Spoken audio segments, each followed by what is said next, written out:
Morgan Ortagus is a seasoned foreign policy and national security expert who served as the spokesperson for the United States Department of State. With a background in national security, diplomacy, and economic policy, she has been a leading voice on U.S. foreign policy and international affairs for years.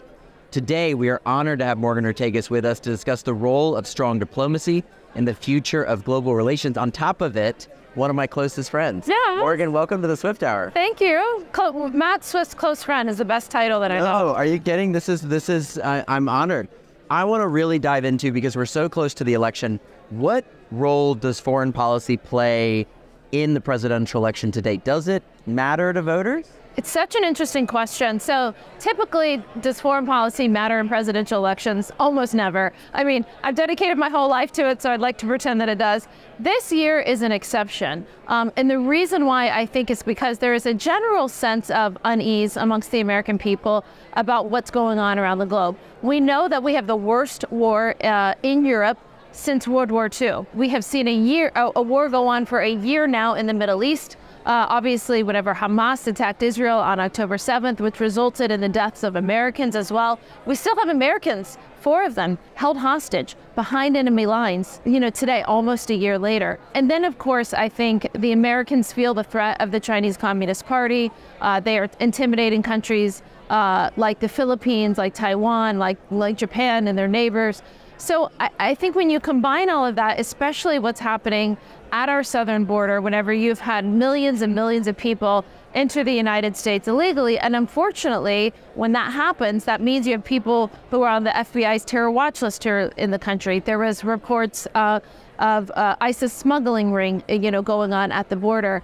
You've got Mexico, of course, has to deal with cartels that were already quite strong in their country, but now these cartels are billions of dollars richer due to the human trafficking and the drug trade that has been facilitated at the border. So I think, sometimes you look at candidates in a presidential election, you're like, they're both the same, there's not a lot of difference. I think there's actually massive differences between these two on how they would handle these situations around the planet. But everything you just said, though, I could draw direct links to how it impacts Americans. Exactly. Yet that's not, and as you said, it is a major factor in this election. But how would you rank it compared to the economy, compared to domestic security issues? Where are you really seeing it perhaps changing how people are voting? Well, a former president who's spoken at the Concordia summit famously once said, it's all about the economy, stupid. And when I look at, and listen, I'm no campaign expert, but whenever I look at the polls and look at what Americans care about, it's overwhelmingly the economy. And I think it's just this sense, this feeling that it's difficult to make ends meet. You go to the grocery store and listen, I live in small town America. Well, I guess Nashville's not a small town, small city. Small city. Small city. But I live in what I love to call real America. And, I understand what my friends, other moms and dads who are going to the grocery store, when you go and you check out at the grocery store and you get that bill, I mean, I feel like you're holding your breath sometimes. And there's lots of Americans who are educated. Maybe you're a nurse, and maybe, your husband owns a small local business. People who just feel like they are living from paycheck to paycheck. And the problem with the 40-year inflation high that we experienced in the Biden administration is for food inflation, for groceries and for essential items, that cost hasn't come down, and probably won't. So Americans are trying to figure out, how do they deal with the new normal, where in many cases for years they were making trade-off decisions of, do I go to the gas station and fill my car up fully? Do I get a full tank of gas? Or do I get a full cart of groceries? Those are real trade-off decisions that a lot of middle-class Americans have had to make over the last 4 years. So shifting gears a little bit, I'd like to talk to you about NATO. Yesterday we hosted the Secretary General, Jens Stoltenberg, who's getting ready to transition out. Yes. We also heard from Poland very recently, a public commitment to spend more than 6% of GDP towards NATO. Do you think that NATO in its current shape is in strong form? And do you feel that Americans are still willing and open to being involved in NATO? I just interviewed the Danish Prime Minister here at Concordia, and she spoke about how in the past 4 years under her leadership in her country, I believe she said they're up at 2.4%, 2.3, 2.4, so they're very high. And by the way, they were under 2% before she became Prime Minister. Now they're there. So I think there is certainly the recognition, and by the way, they were headed there before Russia invaded, but there is certainly the recognition amongst European countries that they're going to have to strengthen their own national defense. NATO is an incredibly important security alliance, the most powerful and the most important security alliance that we have in the United States. That's why the former president was critical of countries that weren't paying their fair share. For those of us who have been calling for NATO countries to actually live up their commitments and meet the 2%, it wasn't because we were trying to be mean. It wasn't because we didn't believe in the alliance. Wrong, right? Rather, we believed in the alliance and we wanted it to be real and have teeth. We just had the 75th anniversary of NATO. I do not believe that hashtag diplomacy or giving pretty speeches scares the Russians. It doesn't. What scares the Russians, what scares the Chinese is whenever they see that you're building up your own defense, when they see that you can counter them militarily. So speeches about how wonderful we are and how beautiful the transatlantic alliance is, that's great, but that doesn't replace the need for countries to be spending 2%, and maybe even, as former President Trump has discussed, maybe even 3%. I think there's actually a lot of bipartisan unity that Europe is going to have to, that some countries have stepped up, and you just mentioned Poland, for example, so some countries are stepping up. But if you take the threat from Russia seriously, get off their energy and pay for your own national defense. You highlighted 3 key, let's call it hotspot issues currently today that you're focused on. I want to start with Ukraine. What's the end goal here? Where are we? That is something that the Biden administration is obligated by Congress to give a response to. What is their strategy? What's their winning strategy? I have people all the time that ask me, and I've worked for both, for both sides as a foreign policy person, but I'm obviously a Republican foreign policy professional. But people sometimes ask me, well, what's Trump going to do? And I'm like, I will answer that question as soon as you tell me what the Biden winning strategy is.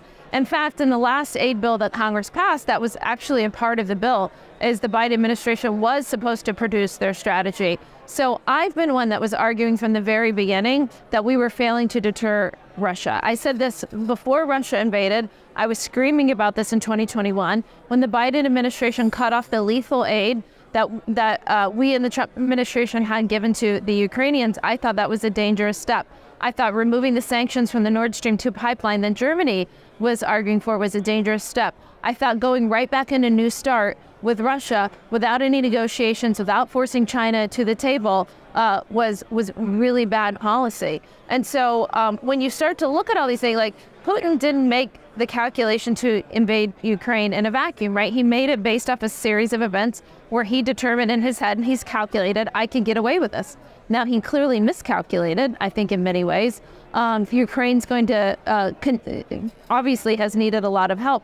But my question to those people who wanted to defend Ukraine is, number one, why did you stop the weapons shipment in the first place that Trump instituted? Number two, once you're in the war, have a winning strategy. If you're going to give them armaments, they should have loaded them up with everything they needed initially, and just said, you know what, have at it, boys, so, like, do your best. But what if we send a seed instead? I think the Biden administration's policies in both Ukraine and in Israel drags out the wars because it's this drip, drip, drip of withholding weapons, withholding aid. Fine, you can have, they say, no, you can't have Abrams tanks. Then 6 months later, yes, you can. No, you can't have F-16s. Then 6 months later, yes, you can. And then when they finally do give them the stuff that they promised 6 months or a year later, then they say, let me put a bunch of limits on what you can do with these. So I think that there is a place where you look at it and say, are we actually, by trying to manage escalation in this conflict, are we actually managing to just prolong the conflict? Let's shift to Israel. You traveled, I think you've now traveled a few times. You have visited some of the sites of the horror and the massacre that was October 7th and even went to the kibbutz that was the center of all of this. There is an exhaustion factor today in what's happening there. Are we any closer to some kind of peace agreement? Can that happen as long as there are hostages? And where are you seeing this dynamic with Lebanon grow? I don't know that we're any closer to a peace agreement. There has been 2 exchange of hostages whenever there was sort of a temporary ceasefire, as you may want to call it. In those 2 exchanges, which were months and months ago now, much earlier this year, Hamas agreed to those exchange of hostages whenever I think there was a lot of military pressure on them. Getting the hostages back this time are just really difficult because Hamas has been decimated in many ways, but they also don't feel compelled that they have to come to the table and give them up. They are literally using these American and Israeli hostages as human shields. So I think the administration is doing everything they can. It's not enough, though, until you get all of the Americans home. And so when you look at what's happening in Hezbollah in Lebanon with Hezbollah over the last week and a half, Prime Minister Bibi Netanyahu has actually signaled this for a year now, right? He said, we are going to deal first with the perpetrators of the October 7th massacre. That was Hamas. But he's also said in that entire year, he also said, listen, all of the 70, 80,000 Israelis who are internally displaced people who can't go back to their homes in the north, they've got to be able to go home.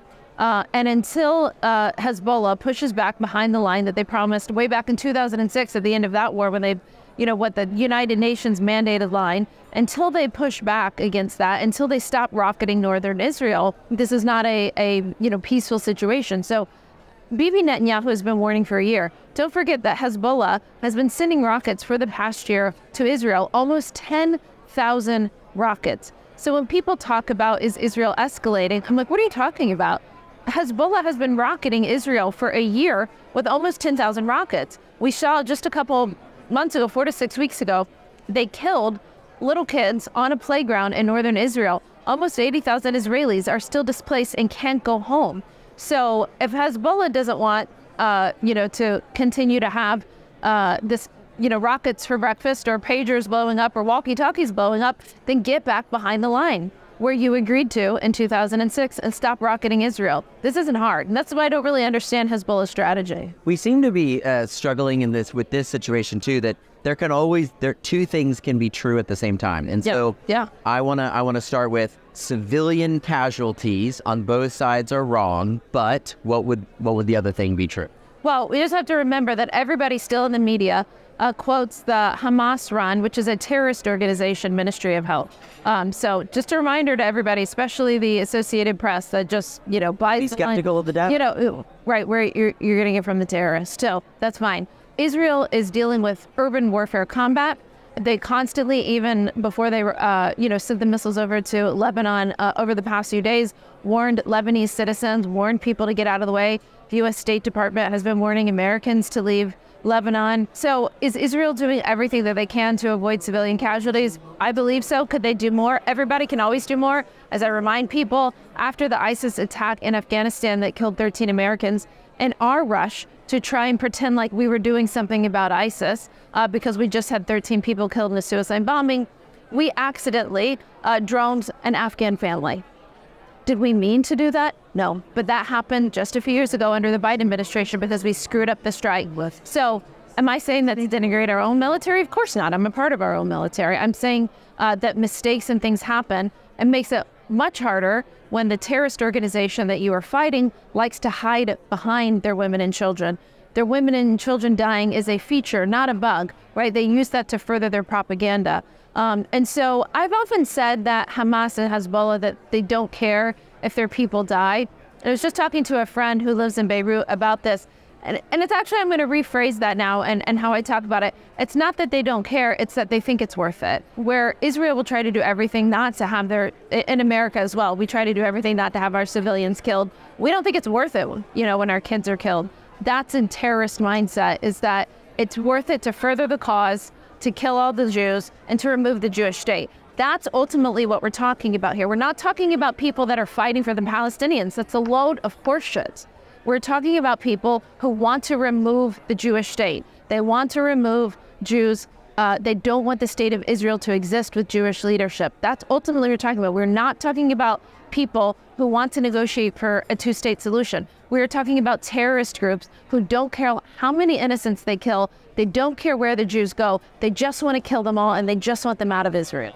How do you, and I think to some extent, the nature of my questions is also kind of indicative of this. Yeah. How do you focus properly on things like Ukraine, on what's happening in Israel, while still keeping a very firm eye on the highest military growth of any military we've seen in history taking place in Indo-Pacific, and the continued rise of China.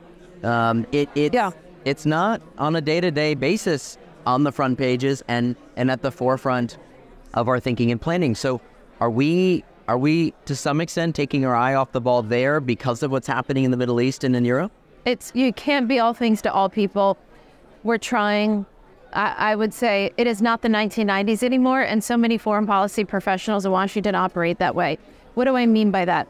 In the 1990s, the wall fell, right? We won the Cold. We had entered a decade where the wall had fallen.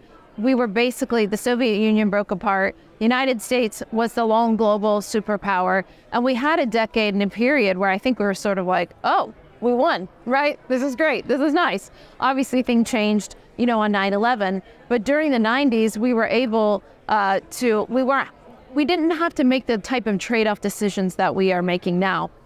In the Middle East, with our U.S. Navy ships, for example, when you have the Houthis, which are based in Yemen, shooting ballistic missiles and sophisticated drones either at or in the vicinity of U.S. Navy ships and military facilities, and then you have U.S. Navy ships defending not only ourselves, but also the commercial vessels in the Red Sea, and they're defending them using TLAMs, and we're pissing away our supply, a year's worth of our supply of our TLAMs in order to defend ourselves. You have to start thinking, well, how are we going to make that up, right? How, from a production and manufacturing perspective. So the bottom line is, and we can go through all of the stats and figures, China is spending more than us on the military, on their PLA, on their ships, on their submarines, on everything. They're spending more than us, and they're building much quicker than us. Now, some people like to counter with, well, let's have a discussion about quality. That's fine. If you have 100 ships to one, it's still going to be easier to kill that much more sophisticated one ship. There are areas that I think are hopeful when you look at how the Ukrainians, through asymmetric capabilities, have been able to sink Russia's Black Fleet without having their own navy. Impressive what the Ukrainians are doing. Puts a chill down the spine, I think, of the back of everybody who's, maybe in navies around the world. So can we look at deterring China from an asymmetric perspective? Yes, but our nuclear arsenal is aging. We haven't built a new nuclear weapon in a long time, and the ones that we have need to be need to be refurbished. That's aging. It's taking us forever to build ships. It's taking us forever to build submarines. AUKUS, which is the Australia, United Kingdom, U.S., which is a wonderful alliance that the Biden team came up with. Great idea. Unfortunately, we can't build the submarines that we promised in that alliance, and everybody knows it. So we're going to have to make really hard trade-off decisions in this country. Decisions that people don't want to make, that, quite frankly, neither party wants to make. We're spending more in America on the interest on the debt than we're spending on our defense budget right now. And an area when we're staring at World War III literally down the barrel, and we're spending more on the payments and the interest of our debt. We can have the discussion all day long about discretionary spending and pretend and thump our chest and pretend that we're actually doing something about the debt. Whenever we tinker with discretionary spending, it's mandatory spending. Like, at some point, one of the parties is going to have to decide that they're going to deal with it, or we're going to continue again to make decisions where we're paying more in interest on the debt than we are for our own security. Morgan Ortagus, thank you so much for joining the Swift Hour. It's great to see you. Thanks for having me.